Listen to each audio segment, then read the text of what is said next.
Giải may thu suy thiam lâu liếm mấy là cần suy về nga hay Chhantea Hlate min bek khi min bek đàn cần suy về riêng riêng nga cần inan rồi kal vang vang à là sip về là ya cần oma tu na kal sak tur hi a har hay thấu thang em in meng tang i har thet thet sia min tia a thunon lai te po hi ange ahan sang de uka ochan lai phei chon sakchi vak po ni lo ka tia ma se he athu hi a tha em kan en chang le china ke manin po hian a in mil ka tia ti hian enge idola te kan lo tela pathian mangai na le mal som na sat takin min vura hemi lai tyang kan ena enge pathian mangai na hi avan ro pui tak ka tia enge ni amal somna ka donzo zai te hi ka zai ama faka zai tur hian enge ka ke ka penzel don ti hi ka intiam na anya hela han achang em chu thiam lo ding kan soi ve ni chu pathian ro puinan min mangai na hi ti la kan la na nge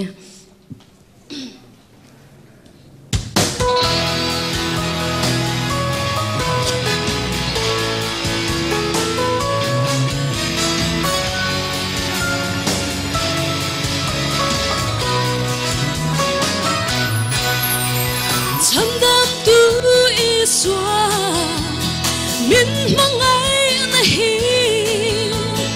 karu seng lo nge kadam chungi athu kin aril nung tlak lo min chan dam hi aro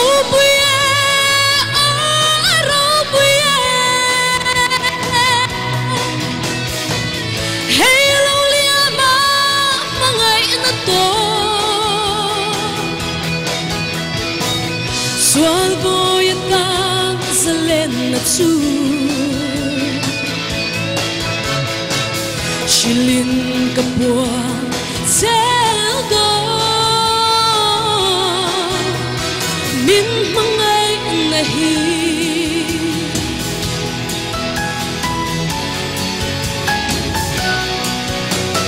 lom thu ka shse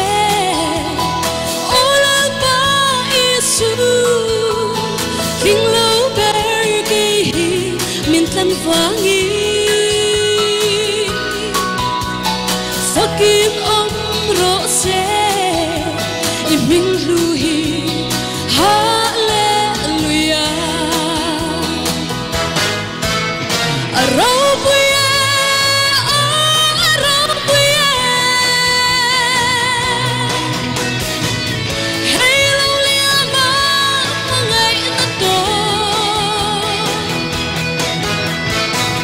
Swal boy Tlangzarhna chu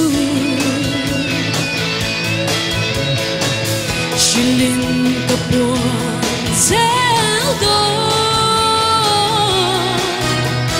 min hmangaihna hi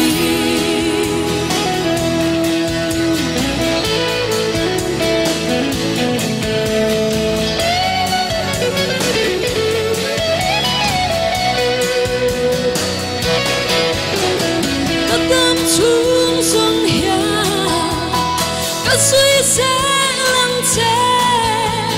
har sat na tui pui phon para o Jerusalem thar ro pui chu min wa sia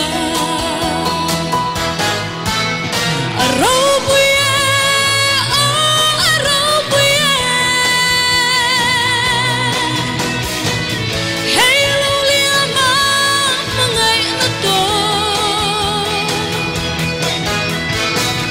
Swal boy Tlangzarhna chu Shilin kapwa sel do min hmangaihna hi Dal paro pui bero se kalong